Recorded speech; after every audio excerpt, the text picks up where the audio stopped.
Bonjour à tous et à toutes, soyez les bienvenus à la prière du matin. Nous allons commencer notre prière en demandant au Seigneur qu'il vienne nous aider, qu'il vienne habiter dans nos cœurs par l'intercession de la Vierge Marie. Au nom du Père, du Fils et du Saint-Esprit. Amen. Je vous salue Marie, pleine de grâce, le Seigneur est avec vous.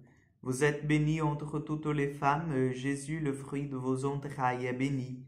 Sainte Marie, Mère de Dieu, priez pour nous, pauvres pécheurs, maintenant et à l'heure de notre mort. Amen. Notre-Dame d'Apparecida, priez pour nous.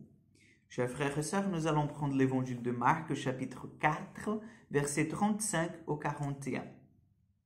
Ce jour-là, le soir venu, Jésus dit à ses disciples, « Passons sur l'autre rive. » Quittant la foule, ils emmenèrent Jésus, comme il était dans la barque, et d'autres barques l'accompagnaient. Survient une violente tempête. Les vagues se jetaient sur la barque, si bien que déjà elle se remplissait. Lui dormait sur son coussin à l'arrière. Les disciples le réveillent et lui disent, « Maître, nous sommes perdus. Cela ne te fait rien. » Réveillé, il menaça le vent et dit à la mer, « Silence, tais-toi. » Et le vent tomba, et il se fit un grand calme. Jésus leur dit, « Pourquoi êtes-vous si craintifs? N'avez-vous pas encore foi? » Saisis d'une grande crainte, ils se disaient entre eux, « Qui est-il donc celui-ci pour que le vent et la mer lui obéissent? » Acclamons la parole de Dieu. Pourquoi êtes-vous si craintifs? N'avez-vous pas encore la foi? C'est la question que le Seigneur nous pose ce matin, chers frères et sœurs. Quelles sont nos peurs? Est-ce que vous arrivez à nommer vos peurs? Parfois, nous sommes dans une situation d'angoisse extrême.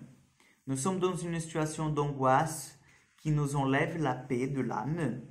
Et nous ne savons même pas pourquoi. Si on se pose la question, qu'est-ce que m'angoisse aujourd'hui?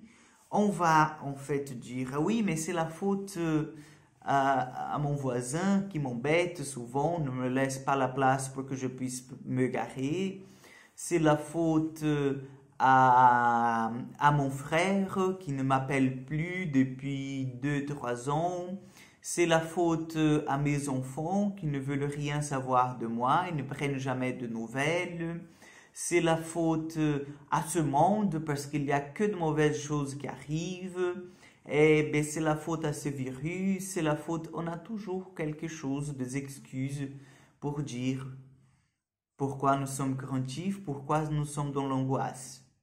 Mais le Seigneur nous dit dans les moments de tempête, je suis avec vous.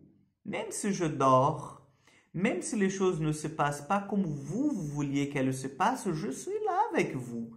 Donc n'ayez pas peur. Faites confiance que je conduis cette barque.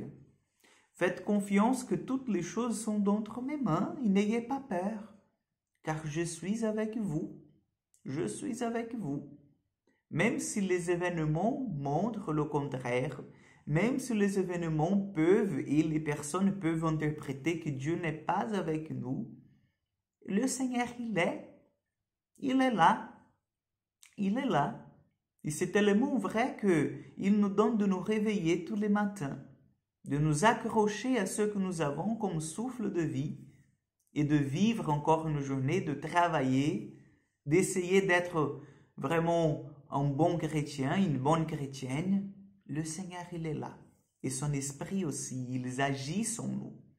Donc, demandons au Seigneur qu'il vienne ce matin chasser tous nos peurs, tous nos doutes, et que nous soyons vraiment des disciples du Christ, ceux qui font confiance même au milieu de la tempête. Amen. Le Seigneur soit avec vous.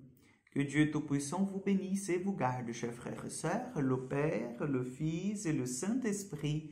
Amen. Je vous souhaite une excellente journée et un bon week-end.